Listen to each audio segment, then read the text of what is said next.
I've been outside. I've been outside lately. And I've been seeing stuff. And you know I love to people watch. You know I love to see stuff. The sun is not coming out. It hasn't been out these past few days. It's just been raining, looking stupid.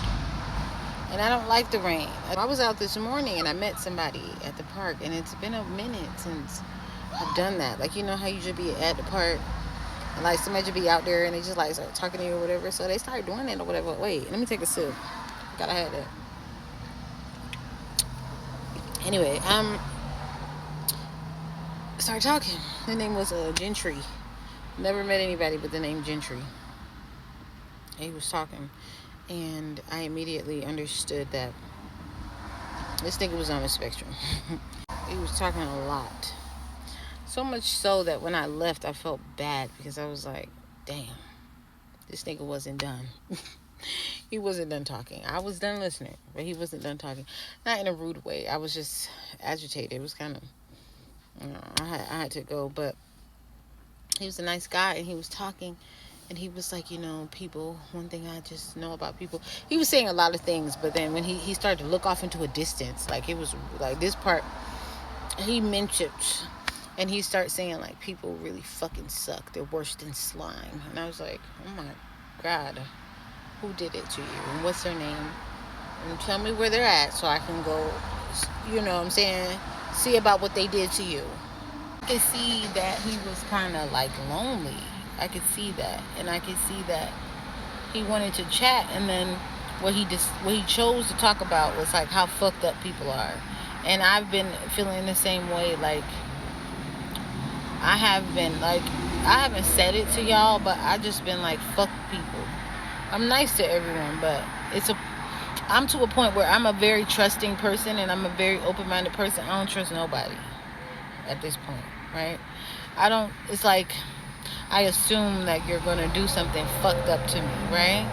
And he came to that same conclusion too. He started like, looking off into a distance and talking about how people are fucked up and they just do fucked up shit to you. Like he was having flashbacks. I seen something that said if you look down, when somebody's talking and they look down, it indicates that they're finding an emotion.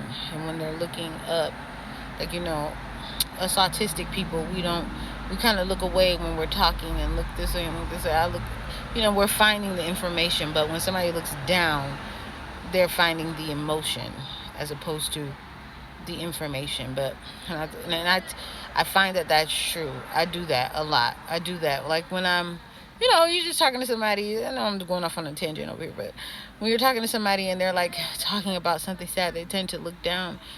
They're finding that emotion. It's real. This lady talking loud as a motherfucker.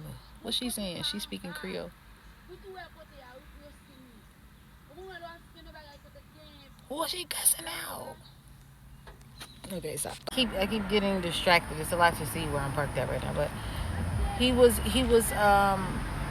expressing that, and I think he needed to express that, and I think he was like expressing that to kind of let me know he was harmless, and he which I don't know. I don't trust these people anyway. I don't give a fuck if you're trying to let me know, or you might be trying to, you're finna say, look at me, I'm not even trusting no more, you see. But he could have been doing a lot of things. But I also saw that at the end of it, the conversation, when I left, he saw me packing my stuff, and I could see like a child would, like he got sad, and he kind of started looking at me getting my stuff together, like my purse and stuff, and he was just like, oh, I hope you're not leaving me because I talk too much. And I was like, Gentry, come on, why the fuck would I do that? Come on, you ain't barely said shit. Come on now, come on, what are you saying?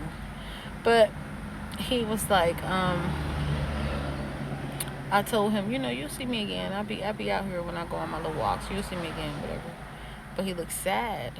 But I also just noted that we always have to pretend that we're okay when we're not okay. And I'm not saying that, that was the saddest moment in his life, or that was the saddest moment. Like, I'm not saying that I'm never invested in conversation, or I didn't enjoy having a conversation with him. I'm saying he was more invested in the conversation with me today, right? and I was just kind of focused on other stuff. But he had to pretend like, oh, it's cool. But he didn't want me to go. And I say all that to say, I think that I'm gonna work on, and this is very hard for me because, like I said, I don't fuck with people, and I'm a little awkward and antisocial.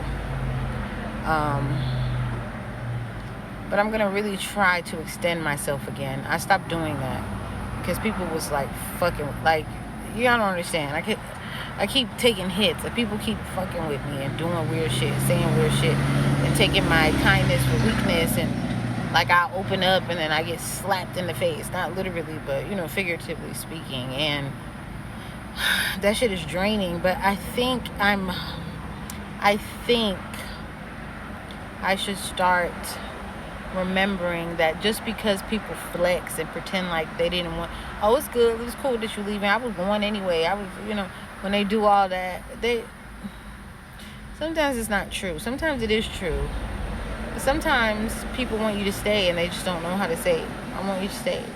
Or sometimes people want to continue the conversation and instead of like admitting that this was a lovely conversation and I didn't want it to end, and we were having a good time and I hope to see you again.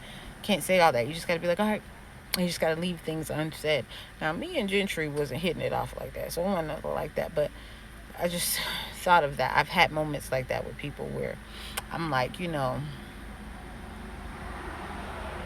don't want it to end.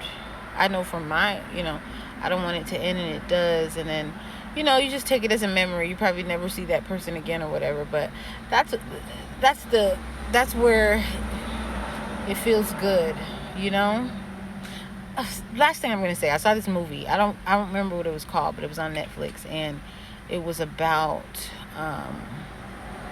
this girl who went to live in the wilderness, and she bought a whole bunch of camping things, and she started to live out in the woods, and she started to survive out there, and she was doing a lot of stuff. It was like the book Hatchet when the plane crashed and the boy survived, and then somebody came to save him, and he was like, but I want to stay, because he finally figured it out. But it wasn't exactly like that. But anyway, so there were some guys that came through the woods, and they saw her, and she she hosted them with her little campfire and her little camp section that she put together over the time, and she helped feed them, and she really looked like she knew what she was doing, and they felt well received. And not only did she feel well received, she kind of got like a little spark thing going on with this one of the guys, and this was a young love, and they agreed. She was kind of like not avoidant, but like a kind of a detached style, like she's used to people leaving her, so she basically told him, don't take my number, like let's enjoy the moment, and then when it's time for you to go, just go, don't look back. And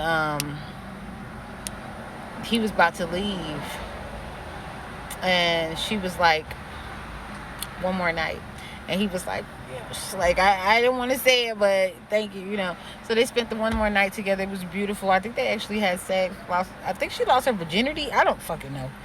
And he had a friend with him, and the friend actually went on without him, so they really had a beautiful night, because it was just her and him under the fireplace, what do you call it, the campfire, and they was doing the sex and things. so they had a good time, right? And then there was, she told him, don't look back. And then when she woke up in the morning, he was gone, but he left a note, because I guess the goodbye would have been too hard. They seemed to be very connected, like they were soulmates or something. And he left a letter that said, like, I know you said basically like no phone numbers, no nothing, but here's my email address. And she got mad at it, and she ripped it up and threw it in the fire, because she was that detached and avoidant, or whatever the fuck you call it. And she was mad that he tried to stay in touch. And then, long story short, by the end of the movie, she went to go find him.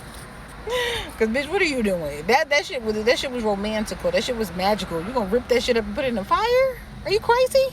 But anyway, love prevailed. And I don't know if she actually found him, but she went to seek him, and I think that's how the movie ended, or whatever. If y'all know that movie, comment down below. I don't remember. I don't remember the name of it, but it was a nice movie. But I say all that to say, like, yeah, like, we need to stop doing that avoidant shit.